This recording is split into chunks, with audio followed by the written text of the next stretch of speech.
And now we begin color. So on your color pencil page on your sketchbook, and it may be different for different sketchbooks. For Art 1, it is page 18.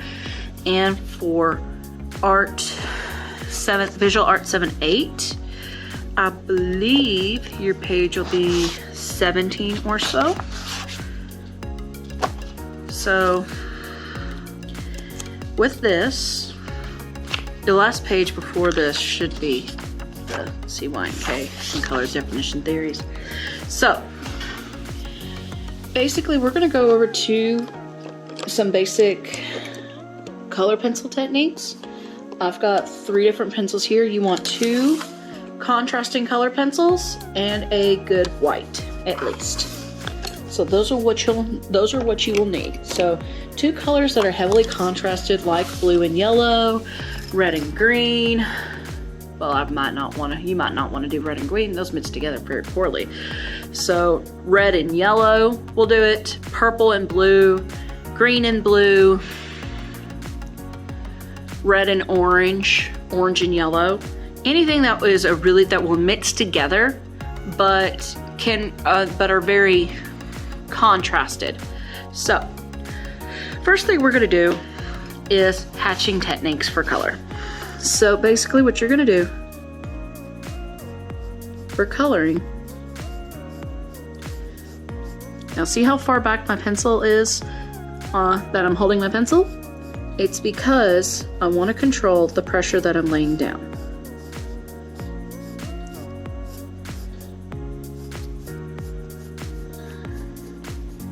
Hatching is just like it is when you're shading.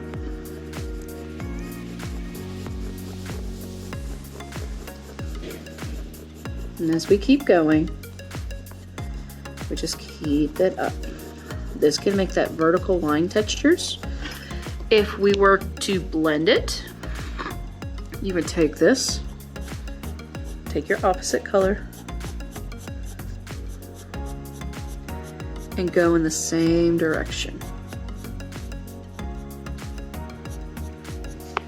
Say if I'm coming from, oh no, my thing busted. Make sure that you have oop, my speaker shut off. I'm sorry about that, guys.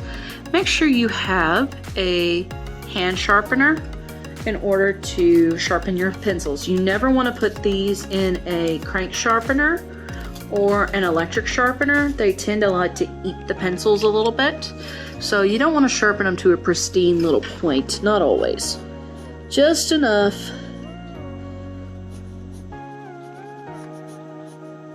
that you can get in there. So I'm just drawing with lines. And you see how my colors are blending together. Now, cross-hatching is where I'm going to start with blue. Same as when you are drawing. Just lines. Going one direction.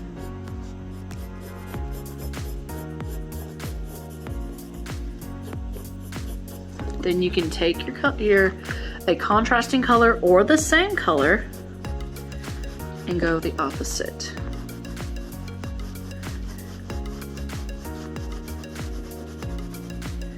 So you're crossing over it. So I'm going to do the same color on this side.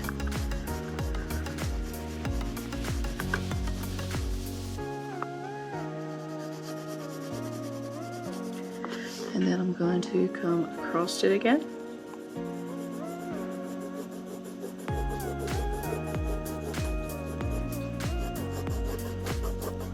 I'm not too worried about neatness. As long as I don't go into the other boxes, I'm fine.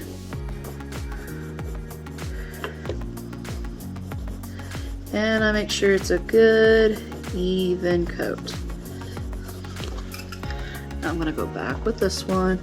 I like with cross-hatching to go back and forth, back and forth.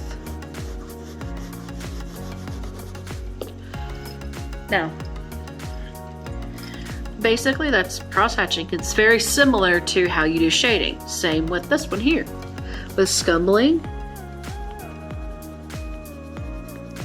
you're moving the tip of your pencil in circles. The more you layer, the darker it gets, the more pressure you lay down. So we'll just fill this box with scumbling. And the good thing about scumbling is it actually creates a really, really even layer of color.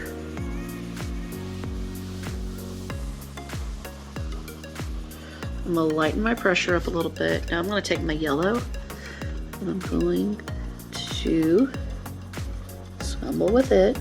Scumbling takes a little bit of the longest time, but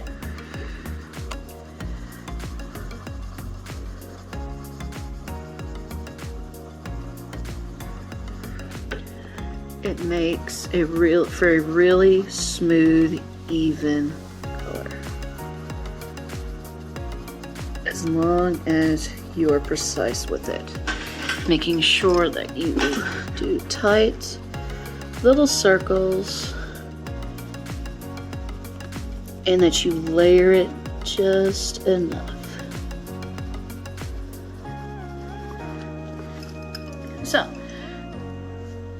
we've got a little bit of scumbling going there. Why don't we go this way?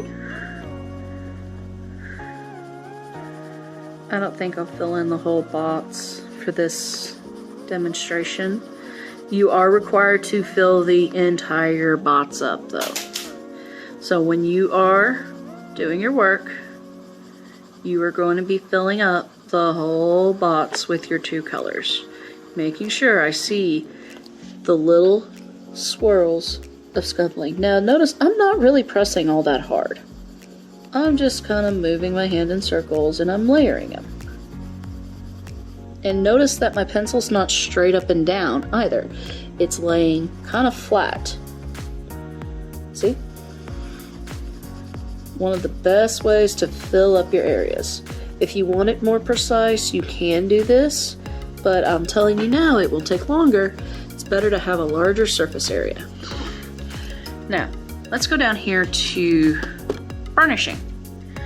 Burnishing is something you do as a finisher, but burnishing will require you to press hard into your paper. What you're doing is taking the tooth of the paper and filling it up. You're just loading it down with color to the point where it feels smooth. Like literally all you would be able to feel is the wax of the color pencil over the burnishing marks. So if I feel over this, it feels perfectly smooth.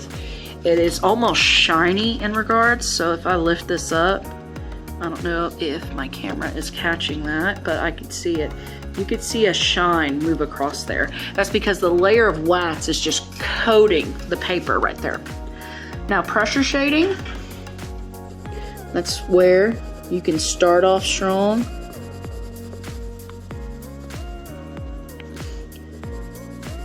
And you're adjusting your pressure. So say if I'm using this yellow, I'm gonna press down really hard, and I'm gonna lighten up my pressure till eventually I'm barely touching the paper.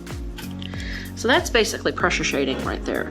It's where you'll start from one end, go to the other, you'll start hard, and then you'll lighten up. Some people do it better opposite. They will actually start light and then just start getting, they'll press harder and harder and harder. Whatever way is more comfortable for you. Now blending two colors, we just did a whole lot of that. So you can just color in a little bit.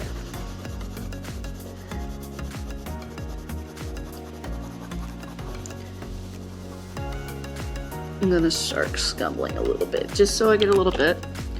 Then I'm gonna take this, oop, I need to sharpen it a little bit. Let's get it sharpened using my hand sharpener.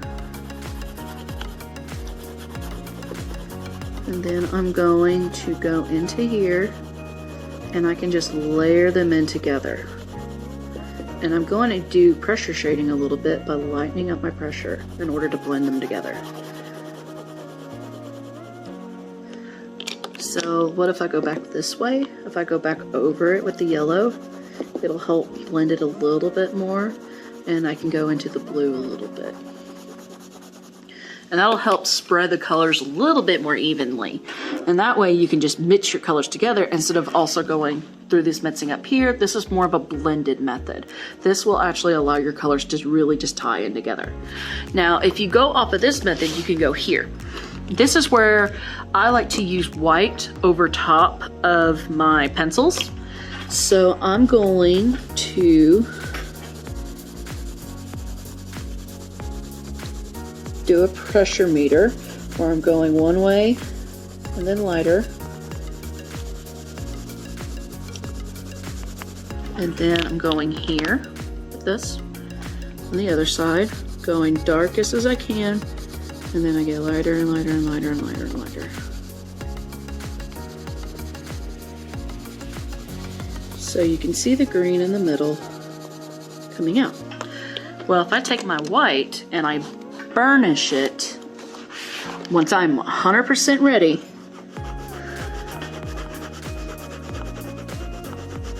and I'm burnishing it. Remember, I'm pressing into the paper. I'm making sure every little bit of it's pressed in. Now, what this will do is it will lighten your colors a little bit, yes. But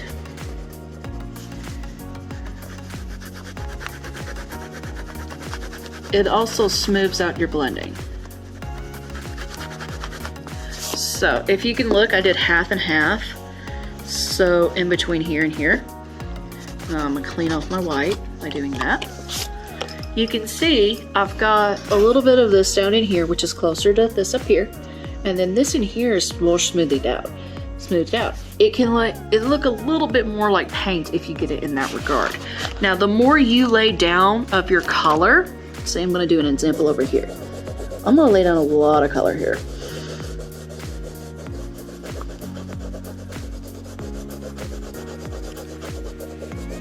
So I'm practically burnishing as is. I'm gonna take this, lay it down even more.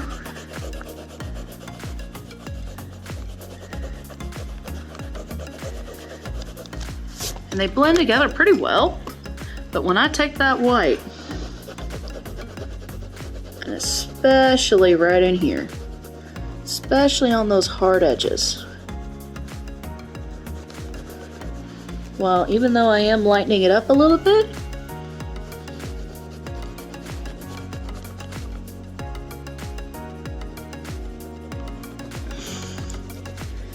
I am blending these colors together, kind of pushing them more together. Whoop.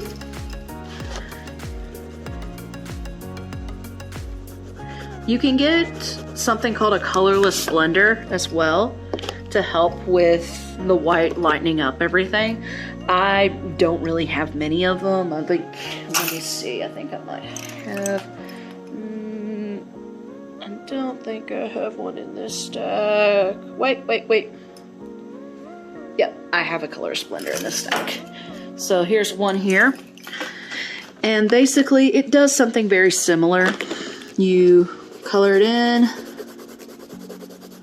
and then you go to blend,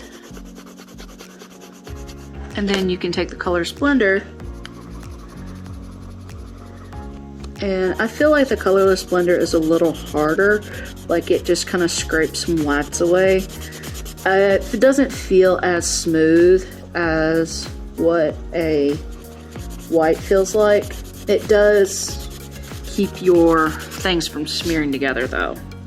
Doesn't, well, not smearing together, but it keeps them from losing how bright they are. I just don't like the results of a colorless blender this way because I feel like it's just a little too stiff. It's not enough wax in the pencil. Feels a little too pencil-y. Not exactly like a soft lead. So I just prefer using white because I just like how white comes out in color pencils. So those are basic color pencil techniques that you can use in any artwork that involves using color pencils. So this is our first technique video. We'll be moving on to a new one very soon, and I hope to see you in the next video.